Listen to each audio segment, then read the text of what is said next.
Assalamualaikum warahmatullahi wabarakatuh. Salam sejahtera bagi kita semua. Siang hari ini kita kedatangan tamu yang cukup istimewa, bukan bahkan cukup mungkin ya, sangat istimewa. Kenapa? Kita kedatangan tamu seorang direktur rumah sakit, kamar medika yang concern terhadap kesehatan. Tapi nggak hanya itu, beliau juga merupakan salah satu caleg, bukan salah satu ya, satu-satunya caleg dengan suara terbanyak di Kota Mojokerto. Siapa lagi kalau bukan Dr. Rambo Garudo. Nah, mungkin bisa diceritakan kisahnya bagaimana masuk ke dalam dunia politik, awalnya bagaimana, perjuangannya seperti apa, hingga saat ini bisa memperoleh suara terbanyak, mengalahkan incumbent-incumbent lain, bahkan calon-calon lain. Ya, dan berapa sih jumlah suara yang diperoleh sesuai dengan perhitungan KPU? Silakan Pak, disampaikan ke pemirsa. Ya, terima kasih sebelumnya. Salam untuk yang ada di rumah. Terima kasih. Memang kemarin kebetulan aja, Pak Andi, kita ini ikut kontestasi pemilu 2024. Iya. Jadi sudah berakhir, ya alhamdulillah kita terpilih. Kita terpilih. Dan kebetulan suara terbanyak. Iya. Kita syukuri aja. Iya. Kebetulan aja segitu berarti ya. Kalau nggak kebetulan berarti harus bisa lebih banyak itu ya.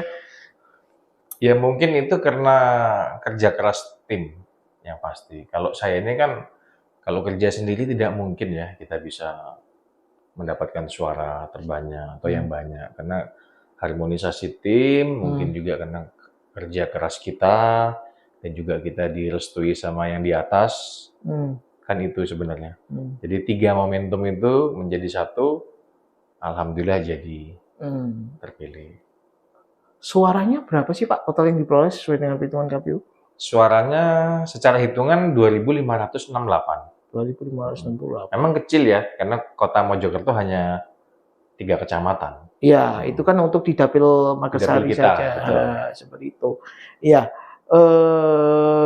Saya mau menanyakan ya, bagaimana sih Pak, Bapak seorang dokter nih, seorang direktur rumah sakit, ya, kok bisa ke politik? Ya, nah, kan kalau dokter rumah sakit biasanya direktur rumah sakit mungkin jadi apa misalnya yang berbau-bau kesehatan lah, misalnya kan gitu ya. Ini ke politik, 2 bidang yang cukup berbeda. Nah, bagaimana sih awalnya memutuskan untuk terjun ke dunia politik? Siapa yang mengajak dan bagaimana sih perjalanan atau riwayat perjalanannya? Ya memang agak panjang juga kalau saya jelaskan, tapi biar tahu ya Pak. Saya itu awalnya memang tidak ingin secara praktis turun ke politik. Seperti itu. Jadi turun langsung ikut pilkada atau pileg itu tidak. Tapi itu bermula di 2018. Pada saat itu kebetulan ada salah satu ada wali kota kita pada saat itu yang meminta saya untuk mendampingi. Seperti itu. Almarhum Kiai Haji Masud Yunus. Itu beliau menemui orang tua saya, ayah saya di Jakarta dan meminta untuk saya menjadi wakilnya. Awalnya di situ. Dan kebetulan itu ditolak sama ayah saya. Karena kebetulan saya baru saja 1 bulan menjadi direktur di tempat saya kerja. Seperti itu. Saya masih ingat betul, saya telepon Bapak.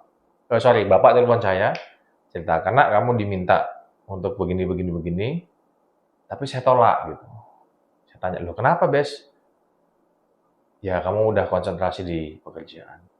Ya sudah, saya kira karena memang tidak ada keinginan yang ambisi ke sana, ya sudah kita teruskan menjadi direktur. Namun ya kan, karena dinamika pada saat itu ya mungkin jenengan tahu ya, akhirnya bagaimana dengan beliau mencari pengganti wali kota itu.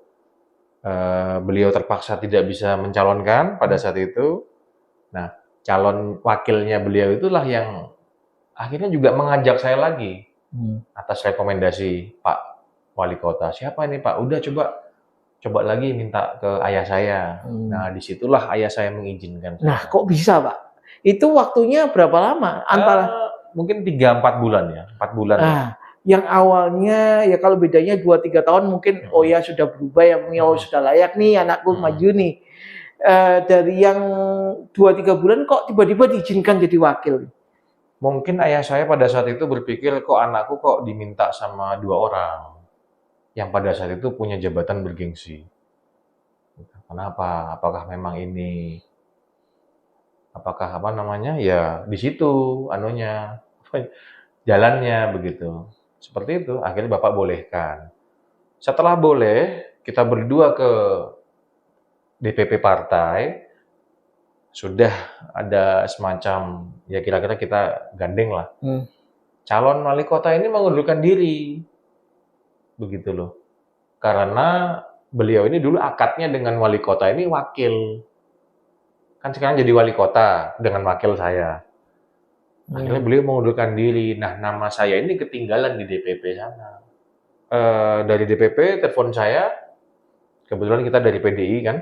Nah, dari DPP itu Pak Jarod Saiful Hidayat tuh manggil saya sampai di DPP ya disampaikan, sudah kamu harus maju, cari pasangan. Seperti itu. Jadi singkat cerita, akhirnya dapat pasangan itu, yang saya nggak kenal sebelumnya, akhirnya kita majulah di Pilwali 2018. Jadi keadaan itu semacam seperti aliran air aja Pak Andi. Hal yang kita tidak kita duga lah sebelumnya. Kenapa sekarang Bapak majunya kok nggak wali kota lagi atau wakil wali kota, tapi kok di DPRD? Apa ini semacam tes ombak atau bagaimana ini? Kalau tes ombak ya nggak juga lah, Pak Andi. Kita ini kan cuma masyarakat biasa. Sebenarnya juga nggak nyalek dan juga nggak ke arah pilkada ya. Tapi gelombang dukungan saya dari tim-tim kita yang 2018 itu menginginkan saya maju. Ya intinya, ayo Pak, coba maju di pileg. Dengan Bapak jadi pileg kan kita bisa mengakomodir ya kepentingan masyarakat itu loh Pak Andi. Dalam satu komisi nanti kalau kita di Dewan. Jadi dengan minta restu orang tua, ya sudah akhirnya istilahnya bismillah kita maju di pileg. Kebetulan karena pileg duluan. Nah, berarti kalau bicara pileg duluan berarti ada kemungkinan nih maju pilkada nih. Saya belum berpikir ke sana Pak Andi untuk saat ini ya. Nah, isu ini mulai panas ya.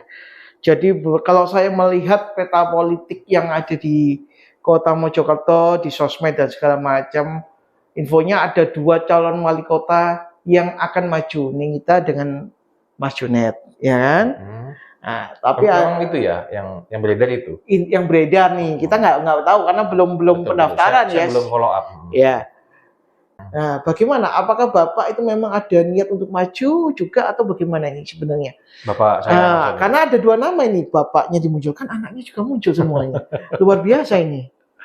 Ya mungkin itu media ya Pak Andi ya. Jadi saya kira wajar kalau banyak nama yang muncul di momen-momen sangat krusial ya, mau pilwali ini ya saya kira wajar. Termasuk tadi beberapa nama. Saya kenal tadi, saya sempat kenal beliau-beliaunya. Tapi itu kan menjadi dinamika. Jadi kita bisa lihat mana yang kira-kira mungkin kalau menurut saya siapa yang lebih layak. Itu kan bisa dihitung nanti oleh calon-calon wali kotanya. Iya. Kalau untuk ayah saya belum tahu ya, tapi saya koordinasi dengan Bapak. Sampai saat ini gimana pernyataan Bapak? Itu statementnya tidak ke Mojokerto.